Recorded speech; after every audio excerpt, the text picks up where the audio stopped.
కేసీఆర్ కుమార్తె కవిత సంచలన ఆరోపణలు చేశారు. తన తండ్రిపై కుట్రలు చేసిన వారిలో మాజీ మంత్రి హరీష్ రావు, మాజీ రాజ్యసభ సభ్యుడు సంతోష్ కుమార్ ప్రముఖులని చెప్పారు. వాళ్ళిద్దరి వెనక సీఎం రేవంత్ రెడ్డి ఉన్నారు అన్నది కవిత చేసిన తాజా సంచలన ఆరోపణ.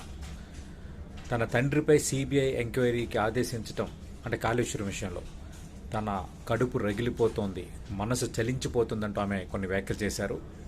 కాళేశ్వరం అవినీతికి ముమ్మాటికి హరీష్ రావే కారణం.